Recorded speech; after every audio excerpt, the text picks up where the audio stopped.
नमस्कार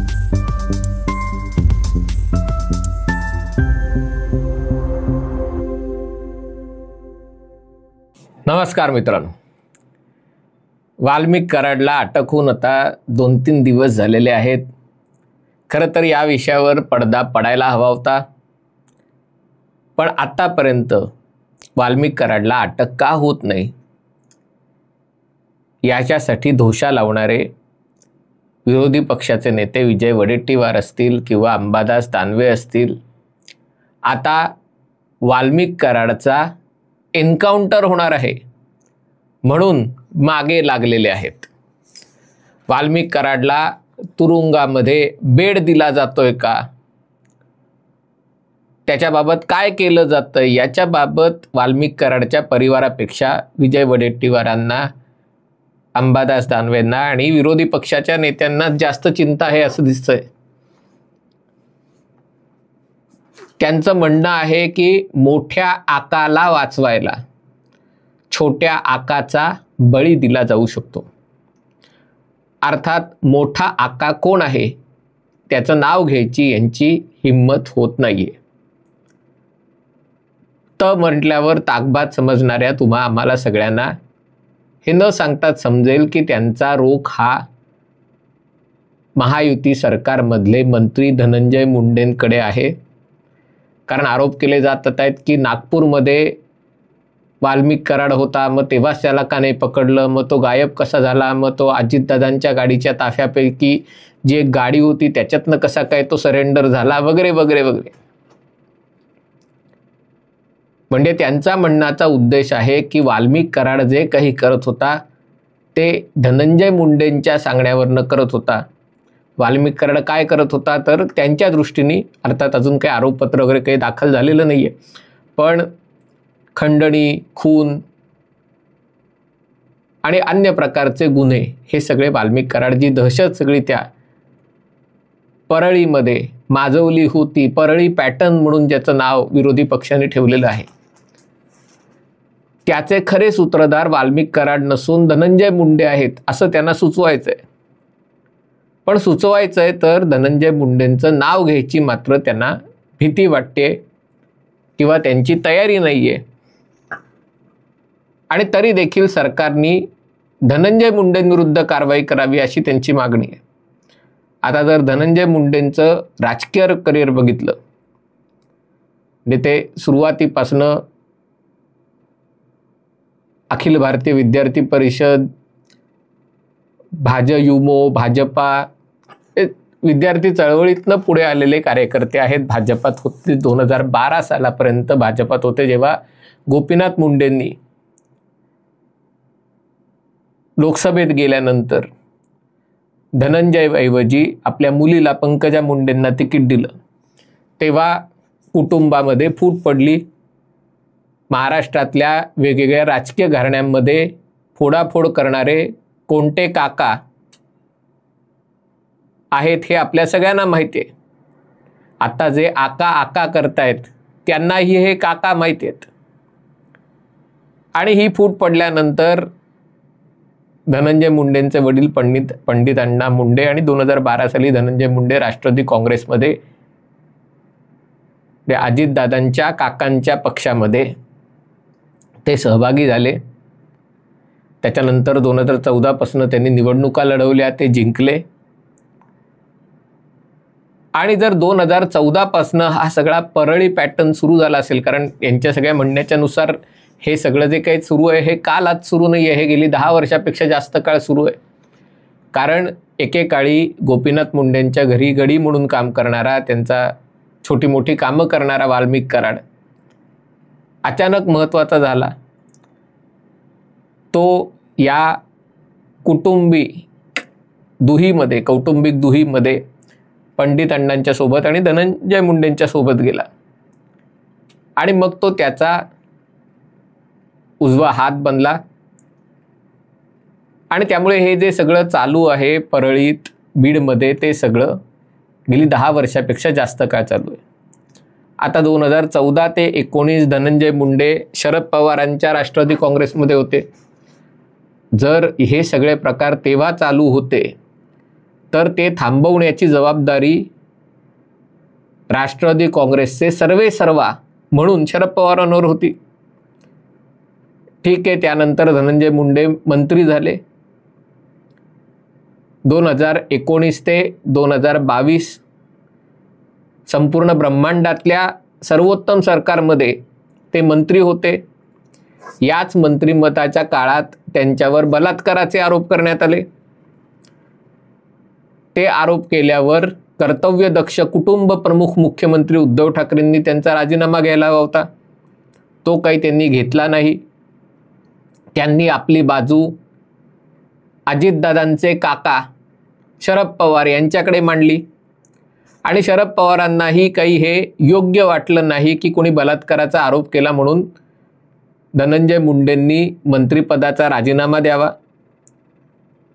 त्यानंतर सरकार गेल्यानंतरही 2023 सालापर्यंत धनंजय मुंडे, अजितदादा सगळे शरद पवारांच्या सोबतच होते.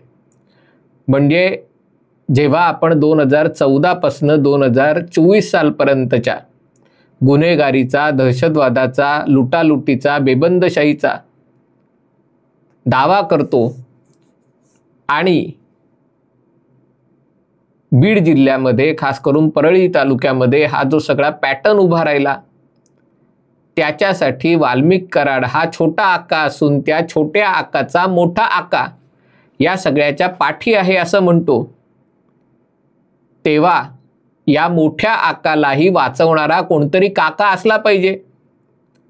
कारण या 10 वर्षांच्या या काळामध्ये केवळ जेमतेम 1.25 ते 1.5 वर्ष धनंजय मुंडे महायुतीच्या सरकारमध्ये, पहिले एकनाथ शिंदेंच्या नेतृत्वाखालच्या महायुतीच्या सरकारमध्ये आणि आता देवेंद्र फडणवीसांच्या नेतृत्वाखालच्या महायुती सरकारमध्ये मंत्री आहेत. म्हणजे बाकीची जवळजवळ 8.5 वर्ष धनंजय मुंडे शरद पवारांच्या छत्रछायेखाली होते, उद्धव ठाकरेंच्या छत्रछायेखाली होते.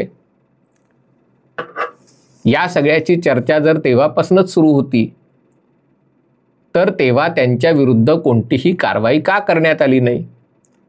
तेव्हा जे लोक धनंजय मुंडेंच्या मांडीला मांडी लावून बसले होते तेच लोक आता असं म्हणतायत की धनंजय मुंडेंना वाचवण्यासाठी वाल्मिक कराडचा एन्काउंटर केला जाईल, त्याचा बळी घेतला जाईल.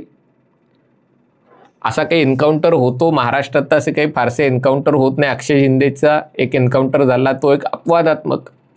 महाराष्ट्रात असे काही उत्तर प्रदेश, बिहार सारखे एन्काउंटर होत नाहीत. एन्काउंटर दाऊद आणि छोटा राजन, गवळी बिवळी यांच्या गँगस्टरचे त्या काळात मुंबईमध्ये मुख्यतः व्हायचे, पण असे काही महाराष्ट्रात एन्काउंटर होत नाहीत.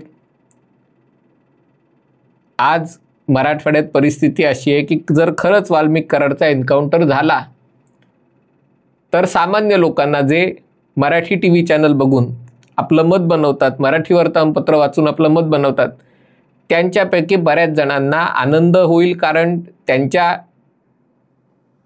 मनामध्ये वाल्मिक कराड हाच संतोष देशमुखांच्या हत्येचा सूत्रधार आहे, जबाबदार आहे. ते पोलीस तपास काही असो, चौकशी काही त्याच्यातनं उत्तर येऊ, पण माध्यमांनी असं चित्र रंगवून ठेवलेलं आहे. आणि त्यामुळे अशी घटना झाली तर सामान्य जनतेला आनंद होणार आहे. मग विजय वडेट्टीवारांना आणि अंबादास दानवेंना याचं दुःख का होत आहे? आणि हे जर दुःख होत नसेल तर मग छोट्या आकाचा मोठा आका कोण आहे? मी धनंजय मुंडेंवर काही आरोप करत नाहीये, पण त्यांचा रोग धनंजय मुंडेंवर आहे. आणि आता जे त्यांचं चालू आहे, धनंजय मुंडेंनी राजीनामा द्यावा, धनंजय मुंडेंनी राजीनामा द्यावा. एक तर तुम्ही नाव घ्या, पुरावे द्या, आरोप करा, ते तुम्ही करत नाही. तुम्ही फक्त छोटा आका मोठा आका करतायत. आणि जर ह्या सगळ्या गोष्टी 10 वर्षापासून उपलब्ध होत्या तर मग धनंजय मुंडे उद्धव ठाकरेंच्या काळात मंत्री म्हणून कशा प्रकारे कार्यभार ते पाहत राहिले याचं उत्तर द्या. स्वतःचं सरकार असतं तेव्हा सगळं झाकून ठेवायचं असतं. मग ते अनिल देशमुख असतील, नवाब मलिक असतील, आणि आपण विरोधात पक्षात गेल्यावर नैतिकतेचा आव आणायचा, याला नौटंकी म्हणतात. मला असं वाटतं देवेंद्र फडणवीसांनी मुख्यमंत्री म्हणून अतिशय स्पष्ट केलेलं आहे की या प्रकरणात जे कोणी असेल त्याला सोडलं जाणार नाही. भविष्यामध्ये बीड जिल्ह्यात आत्तापर्यंत जे झालं, म्हणजे मी कुठेही या व्हिडिओचा कुठेही अर्थ काढू नये की 10 वर्षात जे काही झालं धनंजय मुंडेंच्या नावावर त्यांच्या निकटवर्तीयांनी बीड जिल्ह्यामध्ये जे काही केलं त्याचा लंगड समर्थन करायचा हा प्रयत्न आहे, अजिबात नाही आहे.